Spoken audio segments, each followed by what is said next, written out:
عبداللہ صاحب، یہ ملک کی سلامتی یا سیکیورٹی کے معاملات ہو تو ہم تو پہلے کہتے رہے ہیں کہ سیاست سے بالا تر ہو کر ہمیں سوچنے کی ضرورت ہے، ایک پیج پر آنے کی ضرورت ہے، اس پہ ایک نیشنل کنسنسس ہونا بڑا ضروری ہے، یونٹی ہونا بڑا ضروری ہے۔ آج بڑا اچھا جسچر گیا، کیا اب کنٹینیوٹی ہوگی باقی معاملات پر بھی؟ کیونکہ ہم معاشی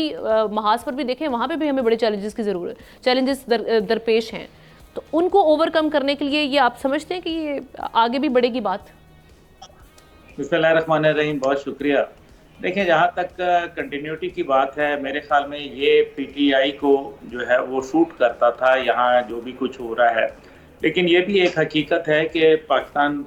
جو تحریک انصاف ہے وہ ایک وقت میں پی ٹی ایم کو باقاعدہ ان کے ساتھ الائنمنٹ میں بھی تھی۔ ہم نے دیکھا کہ تاریخ یہ بتاتی ہے کہ جب بھی کسی جماعت کے اوپر بین لگایا جاتا ہے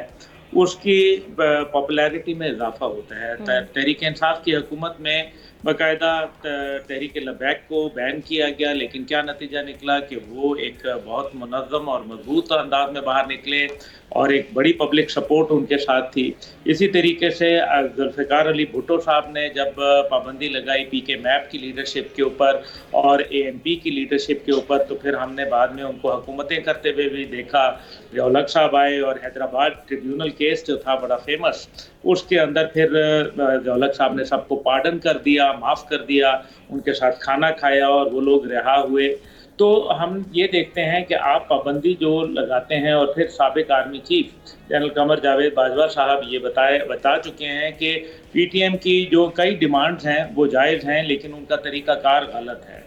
اب طریقہ کار غلط ہے یا جو بھی ہے وہ تو وقت بتائے گا، لیکن کچھ پی ٹی ایم کی جانب سے جو باتیں آئی ہیں، جو انہوں نے نعرے لگائے، انتہائی غلط نعرے تھے جو کہ انہوں نے وردی کے حوالے سے لگائے یا دیگر جو افواج مخالف، ان کا معاملہ سیاسی ہے، ان کا معاملہ حکومت کے ساتھ ہے۔ وہ پھر افواج کے حوالے سے ان کی یہ اچانک سوچ کہاں سے آتی ہے، یہ شکوک و شبہات جنم دے دیتی ہے بہت ساری چیزوں کو۔ اور ساتھ ہی ساتھ جب ہم دیکھتے ہیں کہ اشرف غنی کی حکومت میں باقاعدہ ان کو ہیلی کاپٹر بھیجا جاتا ہے اور وہ کئی گھنٹے ان کے انتظار کرتا رہتا ہے، تو یہ بھی ایک بہت بڑا ظاہر ہے، اس کے اندر لمحہ فکریہ ہے کہ ایسا کیوں ہوتا ہے، کیونکہ ظاہر ہے جو اشرف غنی تھے ان کے مغرب کے ساتھ بھی اور خود بھارت کے ساتھ بڑے قریبی روابط تھے۔ پی ٹی ایم کے حوالے سے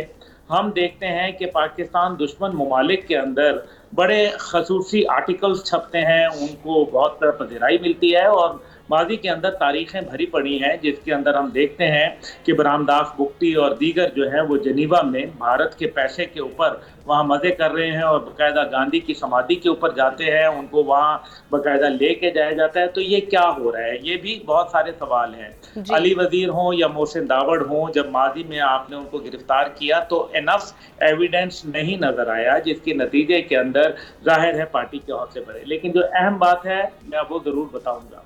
اہم ترین بات یہ ہے کہ یہ تمام جو لیڈرشپ ہے یہ ایک تو زیادہ عمر کے لوگ نہیں ہیں، دوسری بات یہ ہے کہ ان کا کوئی موروثی سیاست سے تعلق اس طرح سے نہیں ہے، کوئی بہت بڑی لیڈرشپ یا بہت بڑا کوئی ان کا پہچان اس طرح سے نہیں ہے، لیکن اس کے باوجود یہ عوام کی نمائندگی کر رہے ہیں، اور عوام کی ایک بہت بڑی تعداد جو ہے وہ ان کو پسند کرتی ہے، اور ان کے اس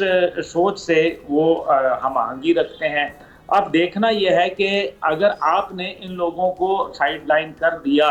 تو مارجنلائز کرنے سے کیا آئیڈیالوجی ختم ہو جائے گی؟ تو آئیڈیالوجی جو ہے وہ تو آپ کو ایک بدتر نظریہ جو ہے پیش کرنا پڑے گا، اس کو ہتھیاروں سے نہیں لڑا جاتا۔ اور جو پیغام پاکستان تھا جو کہ ایک آئیڈیالوجی بنائی گئی، وہ رائٹ لوگوں سے ان تک نہیں پہنچائی گئی عوام الناس کے اندر، اور خاص طور پہ جب یہ وعدے وعید ہوئے پی ٹی آئی کے دور حکومت کے اندر، جب ان سے کہا کہ 100 بلین دیں گے، وہ نہیں دیے گئے۔ نتیجہ یہ ہوا کہ وہاں کے لوگوں کی جو ڈیولپمنٹ تھی وہ پیچھے رہ گئی، اور جس کے نتیجے میں ایک رد عمل جو تھا وہ بڑھتا چلا گیا۔ تو میرے خیال میں ہمیں سٹک اینڈ کیرٹ کی پالیسی اپنانی پڑے گی، جس کو سٹک کی ضرورت ہے اس کو سٹک دینی پڑے گی، اور قانون کو سختی سے عمل کرانا پڑے گا، لیکن جہاں آپ کو معاملات افہام و تفہیم سے درست کرنے ہیں وہاں بیٹھ کے معاملات نکالے جا سکتے ہیں اگر حل نکلتا ہے۔